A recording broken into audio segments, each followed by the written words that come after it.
Very good evening and a warm welcome to Parent Station. I, Anshita Kothari, admin, Rajkot chapter of Parent Station, welcome you to the Wednesday book review. Books, a best friend, a partner, a companion, at home, at school, while traveling. Books are always there with us and are best friends. Now, on the in the last Wednesday, we discussed about books. How do we read books? We discussed about a story. Today, I'm here to discuss about books for 4 to 7 year olds. What are the pointers? What is the care that we need to take while we discuss or read books with children aged 4 to 7 years? 4 to 7 year old kids can read small words and full sentences and short stories. So, how do we start reading with them? The first thing that we need to be careful is we do not just hand over kids to our the books to our kids. We have to sit with them, make them comfortable, and read with them. Now, when we start reading with them, the first thing that we need to do is maintain eye contact. We should not just sit next to them when we read books, we should be on the eye level with them. This makes them comfortable and they can equally participate in the reading of the books. The second point that we need to do with the book reading with the kids is always use different voice modulations, intonations, and create some amount of excitement and suspense with the kids. When we talk about maybe the lion was hiding and he came out. Oh, the lion came out. Yes, that is how the children get excited and they pay more attention. The other point that we need to do, be very careful with the kids in this age group is please don't discuss fairy tales with them. When we have fairy tales in the age group of 4 to 7 years, the fairy tales have witches, dragons, stepsisters, ugly dwarf. Now, these are terms which we should avoid for kids of this age group. And these are the stories which create anxiousness in their minds, which we do not need to do at this age. The best that we can do with kids of this age group is select stories of animals. The animals had a race, they were running, they had a fight, or they were playing. These kinds of stories they can relate, and this develops some sort of values in them, some moral in them. So it is advisable not to take fairy tales with them. Also, in this age group, the line between fantasy and reality is very thin for the kids. So they will not be able to think that this is just a fairy tale, that dragons do not exist, there is no stepsister, or there is no such thing as an ugly witch or an ugly uh, what dragon or something. So it's best that we keep such things away from their sweet innocent minds. Now today I'm here with a beautiful book. The name of the book is The Magic Touch, and it is by the Firefly Group. It comes on the other side, right? Now, one very important thing that I will always share with my kids, and I will share over here also. You simply do not start reading the book with the child, the story with the child. You will always demonstrate the book to the child. For example, the name of the book is Magic Touch. The author, which is usually written at the bottom of the cover page, the author is this, or if the company name is Firefly over here. You will always discuss the cover page of the book with the child and then start reading. The next thing that we will do with the child is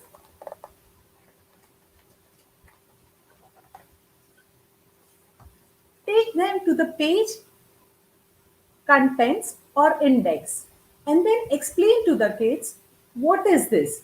For example, over here there are different stories. So the content and the name and the number of the story. The first story over here is The Big Red Hen. The second is Why Elephant Have Short Tails. This you will discuss with the child and then go to the story that you want to discuss with the child or make the kids read. Now I have this beautiful story over here. We usually don't entertain kids to fold the book and read. You have to keep the book open and hold it with your hands and read it. But it's not possible for me to do so. That is why I'm folding the book. You will have to excuse me for that. Now, the story that I have over here is The Fox and the Grapes. The Fox and the Grapes. I will just read. It's a very common story which we all are aware of and which we have also read and shared it with our kids. It was a hot summer day. All the small animals were scurrying for a cool shade and sip of water. The fox was very thirsty and hungry. He went to a small village on the outskirts of the forest. I'm sure I'll find some food in the fields, he thought. As he reached the village, he saw a field of wheat. Hmm, that's of no use to me, he thought, and he walked on. A short distance away, the fox spotted a vineyard. Now, a very important thing that I will share over here with you is when we read anything, it's always left to right, top to bottom. Left to right, top to bottom. The same thing we will follow when we discuss the pictures in the book with them. We will never do it randomly. That what is this over here? There's a fox over here. There's a pond over here. There is a house over here. There are trees over here. No, you will never do this. It's always you will go from left top to bottom and then move your fingers. So the first thing we'll make the kids notice is we have small houses over here and there are wheat fields over here and the fox is walking towards there is a stone over here. Then what do you see? That is the way we have to discuss the picture along with the story. You will never haphazardly point out to the fox or to the grapes or to pebbles lying around. The same for this picture. When the fox enters the vineyard, he sees the vineyards and he sees the grapes, juicy bunch of grapes hanging about, and the fox is trying to jump and get the grapes in his mouth. I will continue with the story. Hundreds of bunches of grapes were climbing up the tall frames. Juicy bunches of grapes were hanging on each vine. The fox's mouth began watering. He walked up and just tried to reach the grapes. He could not. He said, if I jump a little, I should be able to grab those grapes. So he began leaping into the air. Each time he tried, he fell short. He tried again, a little harder this time, but he failed again. but he couldn't reach the grapes. Exhausted, the fox sat down.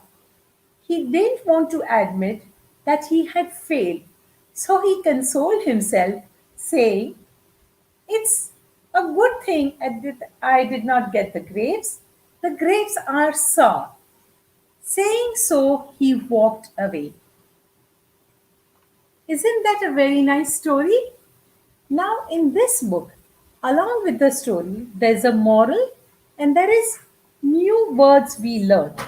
Scurrying, outskirts, vineyard, frames, gazed, leaping, exhausted, console. Once the story is over, we can discuss these new words with our kids and we can make sentences together. At the end of the story, there are questions again which we can discuss with the kids. Which fruit was hanging down from the vine in bunches? Which animal was thirsty or hungry? And ask them, is there any other special fruit that you think the fox would want to eat? There are so many questions, there are so many discussions that we can do with the kids along with the story. It is not just a story that we share with the kids, it's a discussions, it's their expressions, it's their thought processes which are very important. As I said earlier, it is more of a bonding time, it's more of a connecting time with your child in the story which is more important. Along with this, I end my session. We again meet the next Wednesday with another book. Hope you have a wonderful book reading session with your kids throughout the week. Thank you. On behalf of Parent Station, I look forward to meeting you again on next Wednesday.